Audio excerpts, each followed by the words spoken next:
Hello, I'm Janet Morana, Executive Director of Priests for Life. Welcome to our program. And of course, today I have joining me our National Director, Father Frank Pavone. Welcome, Father. It's great to be here. Well, we have a great audience, too. I know. And as always, Father, there's always breaking news, all right? Yes. And all over Facebook, there's this, though at least they're calling it fake news, but there's a news story going out saying that the treatments that they gave the president for coronavirus contain cell lines from aborted babies. No, listen, it's not true. And we have to look at this presidency from the point of view of policy. You know, you and I were down at EWTN a year ago, June.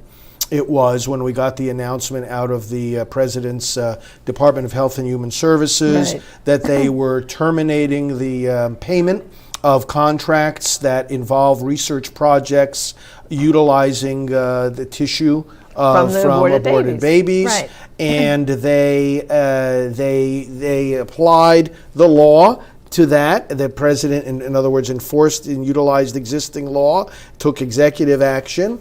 And for those research projects within the government, he said there will be no funding. For those research projects that are called extramural, they come from outside the government, the law says an ethics board will have to review each proposal. So the president said, well, you know, we have ethical objections over the use of baby body parts. And this goes, you know, whether it's later on in pregnancy. I mean, the moral objection covers the entire life of the child from the beginning.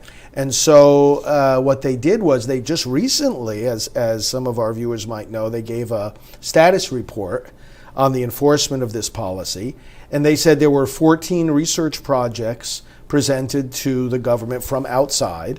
The president had this 15-person panel. Some of the people on that panel we know, and like Dr. David Prentice, for example. And they reviewed these 14 proposals. You know what? The Trump administration took the advice of this ethics panel, which advised that 13 of the 14 proposals be rejected. Wow, that's great.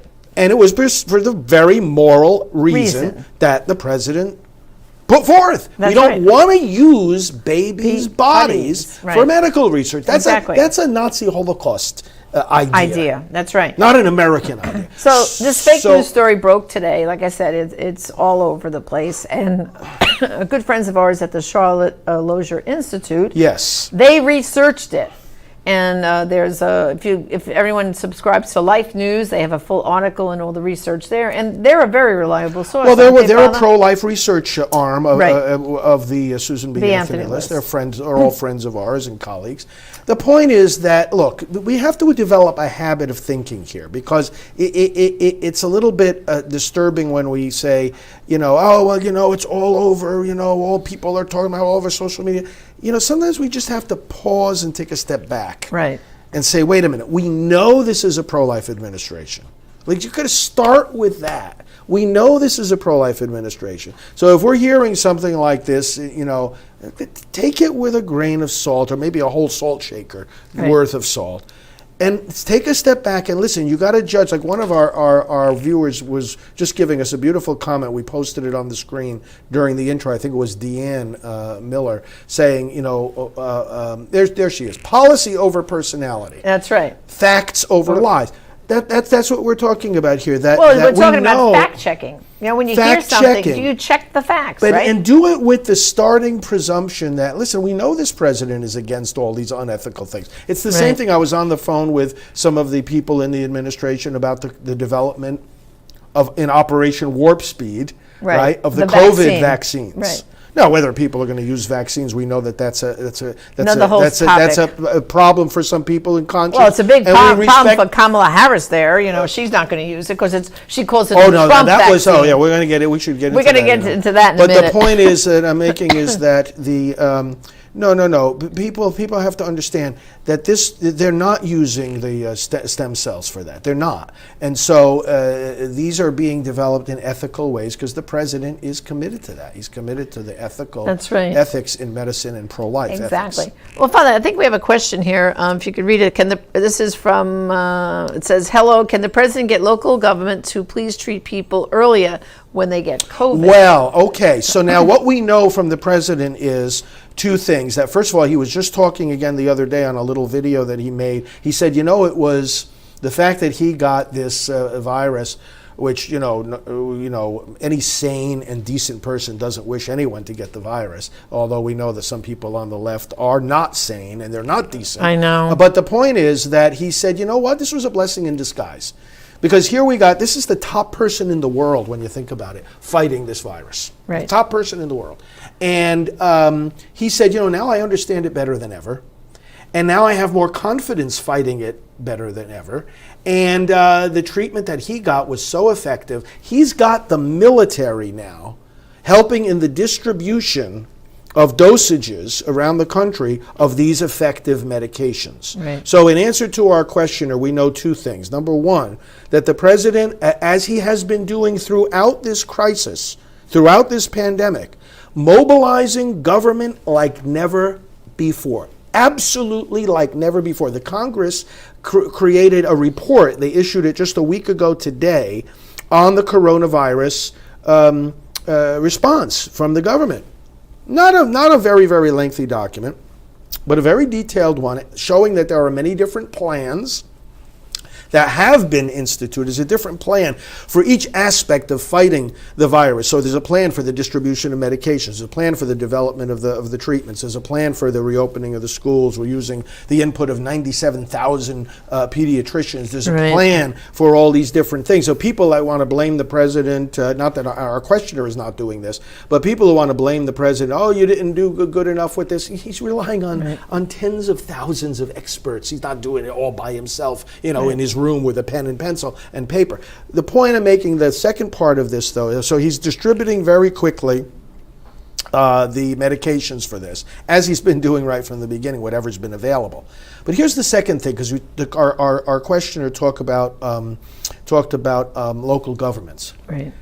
We have a structure of government in this country. Yeah. The federal government is, by design of our founding fathers, at arm's distance from the running of our day-to-day lives. We don't want, our founders did not want the federal government making dictating all these local states, decisions. Right. So that's why you often hear the president say, like in regard to the governors, when it comes to COVID, that coronavirus task force, during the most intensive days of this, conference calls with the governors. Regularly with the governors, right? And asking, what do you need? And now, all the governors, they got everything they needed, first of all. We need to absolutely. understand. They were more than. And a lot of the Democrat governors were praising the president's job on this Cuomo whole thing. being one of the big Maybe people. they should talk to Kamala and Biden and let them know all the good that things. They were happy. In fact, because they probably weren't listening. In fact, Governor Cuomo from the federal government got more ventilators. He got the Army Corps of Engineers. They set up the Jacob Javits Center. I remember, to have it be a hospital with ventilators and beds. And that ship, they brought that ship. They sent the ship, the Mercy. The Mercy. And guess what? I think it was the Comfort. The Comfort. The Mercy was in California. California. Okay, but guess what?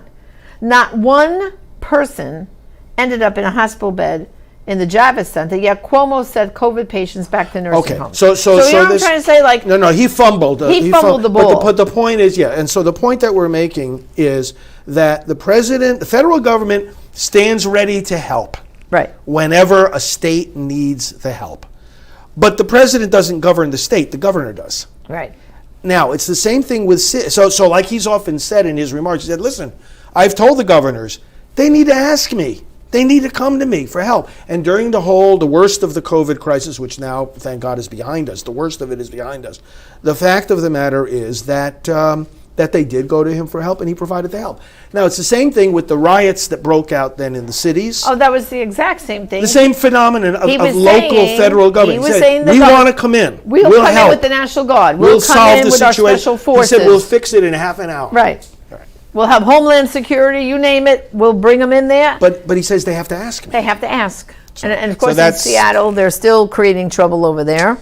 And they're still not asking for the help they can get. It's crazy. It really is. It's insane. Question, Father, what does it say? Please address the issue of how many Christians it will take to put president in Congress, and as Christians who are voting, what can we do? Okay, good question, Frida there. The question raises the problematic issue that there are tens of millions of Christians that don't vote. Now, some of the experts that study this, I've seen figures as high as 50 million, that half of them don't vote because they're not even registered, and the other half are registered, but they don't show up at the polls. So just in the Christian world itself, we could win every election. If they're going to vote, of course, for the president. If they would go and vote, vote their values, right? Vote your values. Vote, and speaking of values, Father, let's and this is part of the answer, too. This is part of the answer, okay, because here at Priest for Life, we have a thing called a party comparison.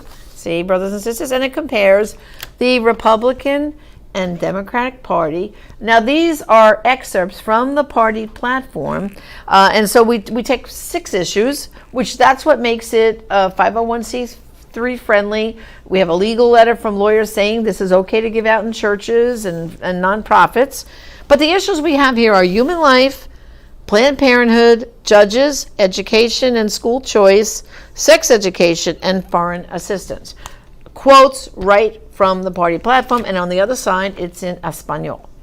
We will send this to you absolutely free of charge. Free of charge. Just go to our online store at prolifeproducts.org, and you can order as many of these party comparisons. In fact, my staff is coming in tomorrow on Saturday, working throughout the weekend to fill these orders. So again, prolifeproducts.org. Just go up there, go click on the election materials, the party comparison, and then Father, maybe let's say this little prayer for them.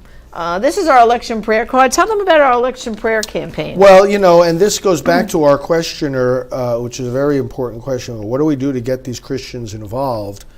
Well, maybe if they say this prayer, that might help. Because this prayer, if a pastor uses this prayer, right, this can help more Christians get activated to vote. Because as you'll see when we say it, that's one of the things it prays for. Right. That people will get out and vote. Exactly. And secondly, what does a congregation expect its pastor to do? Well, they expect him or her, in some cases, to lead them in prayer. Right. Well, then, this is a prayer. Lead them.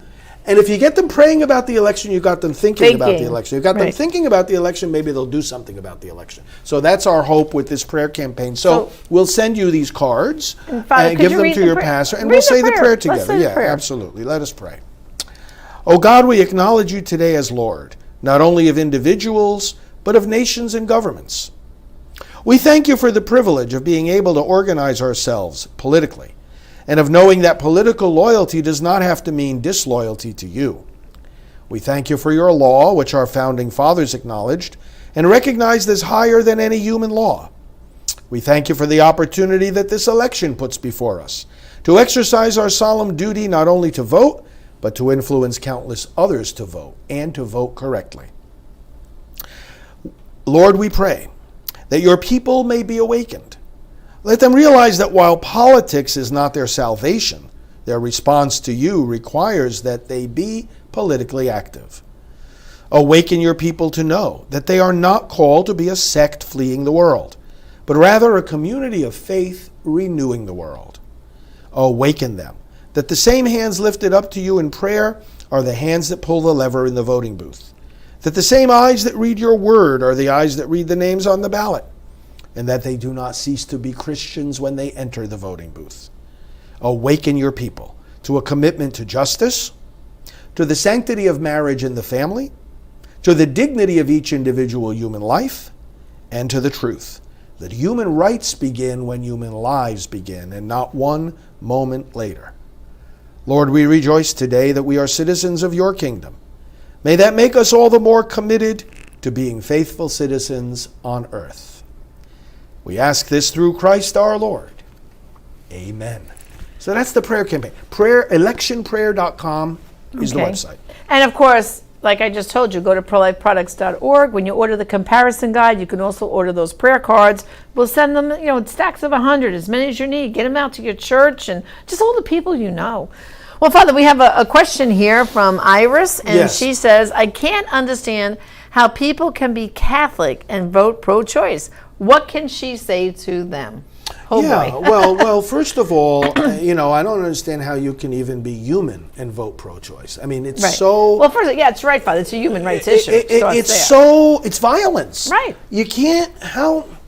So we have to approach this on a couple of different levels. We can say, look, even putting the Catholic question aside, you say to your friend, and of course, how much you're going to influence them all depends on what your relationship is, and the level of trust and communication. But you say to them, look, do you realize the damage abortion does? First of all, what is an abortion?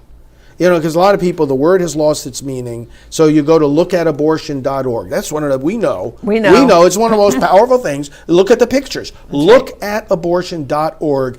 My friends, that could be the solution, the answer right there. Well, because so many people... I didn't know it was... Those are the most viewed pages on our website. Yes. And people, when we get comments about it all the time. I didn't. I had no idea. I had no idea. Right. I can't support this if that's what it does to a baby. So that's on the first level. And in fact, here's what the webpage looks like. Looking at abortion in the eye, and it has a whole bunch of galleries of photos of what an abortion does. And it's really gruesome, and it's really... So that's one thing. Then, how it plays into politics? Well, the church's teaching about the preeminence of the issue of abortion is based on human reason. And here's a few little simple talking points. Number one, what takes more human life than anything else? It's not poverty. It's not climate change. It's not terrorism. It's not the coronavirus. Crime. It's not the coronavirus. It's not the riots. It's not AIDS. No, it's abortion. It's abortion. So number one is the arithmetic. Nothing takes more lives. Number two is the victims. Who's the most defenseless victim of anything? An innocent victim. Innocent. Who of any group of victims is the most defenseless? The unborn baby. And then point number three, and these are all just points from logic and reason. This is not even it's not church any doctrine. Religious this is not doctrine. Right. Point number three is what right is most fundamental to all the other rights? Right to life. As remember Archbishop Foley, he became Cardinal Foley. He used to talk to us all the time. We would see him at different times. He was the one that said that time when we interviewed him. He said it very simply, and I quote it all the time. Since he's passed away, he became the Vatican's head of social communication. He went like this. Remember, he said to us, if you don't have life, you don't have anything. I know. And it's so simple and so true. And that's these 3 points. The most victims, the most defenseless victims, and the most fundamental right. That's why the abortion issue is foundational. It's not because there aren't other issues. It's not because the other issues aren't important. It's because the other issues are issues in the first place, and they're important precisely because life is important. That's right. And of course, Father, the Declaration of Independence starts with life. You have to have life first before you can have liberty, and then before you can pursue your happiness. Yeah. So life is first. I hope that's a helpful answer. But here on our website, Pro Life Vote, you'll get a lot more. Oh, here's a good question, Father, from Robert Howard. Robert has a good question. Okay, I'm able to go vote right now where I am, but I'm hesitant to vote early. Is it safe to vote early? Okay. Well, yes, it is safe, Robert, to vote early. And because you're going to go actually to the poll. You're going to go to the place. If you're physically going to the poll, and I don't know how it is in your state, you're filling out a form. Mm-hmm. And in a lot of states, they're asking to check your ID and the match it, and then your ballot goes into a locked container. So that's very, very safe. Now, for some of you out there, I know a lot of states, like New Jersey, sent mail-in ballots to the whole state. That's absurd. Absurd. I know people have told me, oh yeah, my grandma passed away, we still got a ballot for her. This one passed away, we got a ballot. Now, in those cases, whether you have an absentee ballot or a mail ballot, do not mail it back. Fill it out and go to the Board of Elections in your county. One of my friends in New Jersey. Bring it back yourself. They just did this the other day. And Father, they had her, actually, it was like the voting book. They took it out and she had a sign. Her signature was there on file where it usually would be. If she had voted in person, she signed her name and she watched them put her ballot into that locked box container. Well, and if a person can't get out, I mean, obviously we understand too that sometimes people can't get out. If you mail in your ballot, if you have to mail in your ballot, you can always verify with the Board of Elections that it arrived. That's right. And in this current climate, that would be a good idea to do. Verify. Just ask them. Hey, listen, how can I set my ballot in last week? Give it a few days to arrive, right? But then give a call and say, I sent in my absentee ballot. Could you please verify for me? See, I think one of the key things that here we have to remember is don't be intimidated. No. Sometimes going to the polling place can be a little intimidating, and we almost act like, you're like, oh, we're very, sort of passive. And like, no. You're a voter. You're the one with the rights. Exactly. All the people that are working there, they're serving you. Exactly. Right? If anyone should be intimidated, they should be, not us. Right. We're going there as voters, exercising our right. And listen, these people are supposed to be at your service. So you need help, ask them. You got a question, ask them. And that's important. James, hey, how are you? Okay, good question. From James. Do you believe a virtual debate is constructive or deceptive? Very boy, I have plenty to say about this. Yes. And listen, I would not trust a virtual debate for the following reason. I'm sitting here right now looking at you at this camera. But what you can't see is that right beyond that, I could have my teleprompter. And the teleprompter, my staff could be over there. Or 100 staff. Or 100 staff could be over here, and they could be feeding me information in the teleprompter. And you don't know the difference. And you have no idea that I'm reading right from a teleprompter. So that's why I'm sure the president's saying, listen, we could do this debate in person safely. If you watched Kamala Harris and Vice President Pence the other night, oh my goodness, they were what, Father? 12 feet apart with a big plastic you know what, the them. plexiglass, I gotta laugh at that. I know, but then they entered, Father, from separate areas, and they went back the same way, and they got back in their motorcade. There is no reason in the world why you cannot do a debate safely in that fashion. So no, I would not trust virtual debate. As Aggie, I hope I'm saying it right, also would not agree to it. President should say no, never, which he has said. And it's because of that dynamic, as you said, and also because we have a history with Biden.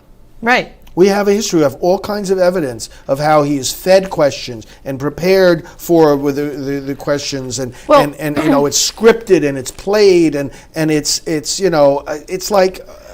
I'll tell you, Father, I also have a big problem with its presidential debate commission because there's already been shenanigans, starting with the first debate. Yeah. Okay. First of all, I'm sorry, Chris Wallace? Oh, no, he did a terrible job. You could tell he was favoring Biden. Yeah. Absolutely. But here's another known fact. That lady that did the debate Thursday night, Guess what? Guess who she's working on a biography for? She's writing a biography for Nancy Pelosi. I didn't know that. Yeah, and also now this fellow who's the next guy, Scurry, was scheduled for them. Was an intern for no other than Senator Joseph Biden. And it went further. People say, but he only interned for Biden for 1 month. But what? But no, it gets better, Father. He went on to work for Senator Ted Kennedy. To me, the moderators that they're selecting are in favor of Biden. To me, okay, then guess what? If they have those people, I think if they do an in-person debate next, I think we should have maybe Sean Hannity or Tucker Carlson be the moderator. Maybe you have to have. There's got to be a solution to this. And I don't know, first of all, how many neutral people there are.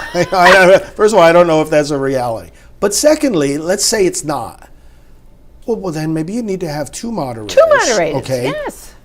One of whom is... that each campaign selects. Right. Okay?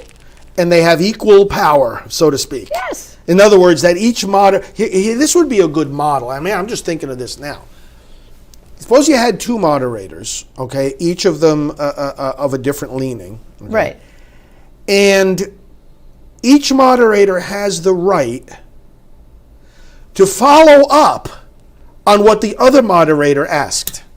Well, that and the other thing, Father, yes, and the other thing too is if you have the two moderators and the debate goes on for an hour and a half, right? Yeah. So the moderator number one goes for 15 minutes, then the next one goes another 15 minutes, and you alternate that answering the questions in different segments. Like with the right to follow up, because the moderator, right. him or herself. I mean, look at this debate that we just had.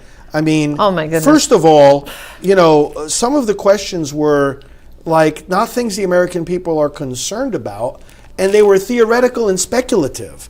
And oh yeah, Father Cheryl's saying, oh, Father Frank should be the moderator. Bravo, Father, and I'll help you. How's that? Father Frank and Janet will moderate. We would have a lot of fun. But Father, you talked about the debate the other night. First of all, some of the questions they asked were asked and answered already. I'm so sick of this Ku Klux Klan and Charlottesville question keeps. The Charlottesville thing, for goodness sake. The president said there was this dispute, there were peaceful protesters, and then later violent people came. The president said there are good people on both sides. Right. The fact of the matter is, there are.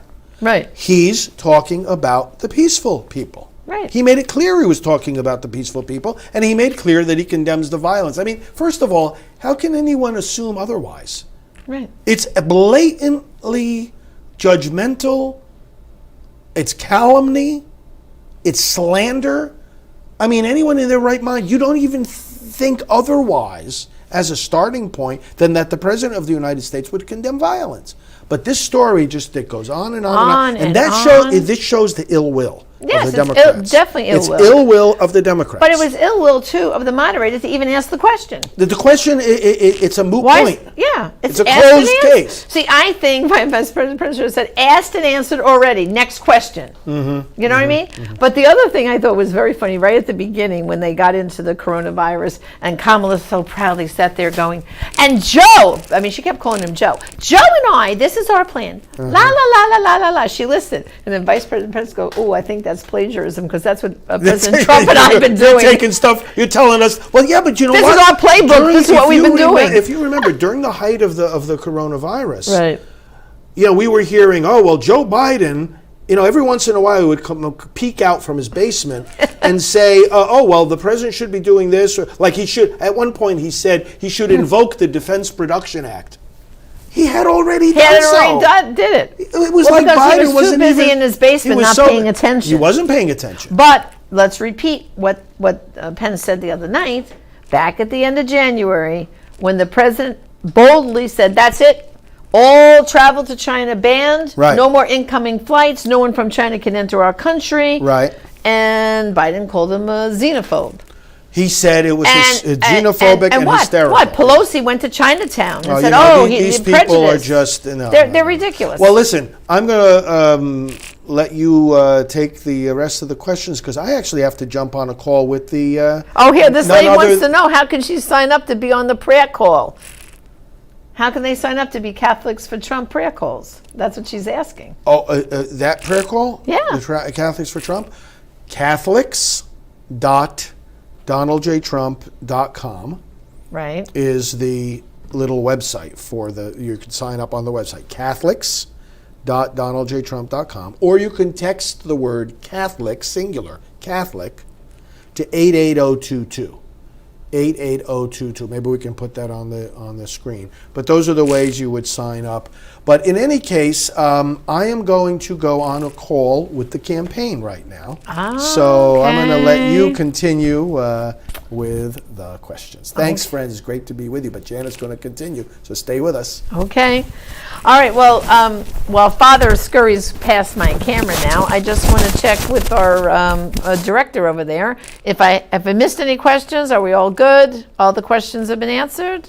If so, there goes Father. He's leaving to go talk to the campaign. Okay, why are the Republicans agreeing to these moderators? See, they're not agreeing to them. This is the problem. It's this commission on presidential debates that's been around forever, and I don't know. In fact, I'm going to have to research this. How do you get on this commission? And I just have this feeling there's more Democrats than Republicans on the commission. But what it does is the commission decides it. And these decisions were made months and months ago. As you know, they announced, a few months ago, when the dates of the debates, where they would be, who the moderators would be. So that's all decided ahead of time. And I do remember that there was a movement here by the Republicans to try to get the debate commission to move the debates up more, earlier in September, because you look at it this way, that first debate was the end of September, but early voting had already begun in so many states.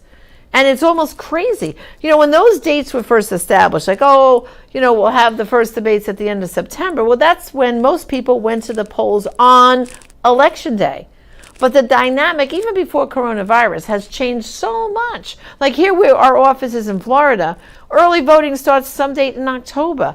And actually, you can go to our website, prolifevote.com. We have listed there all the early voting dates throughout the state. So you can find that.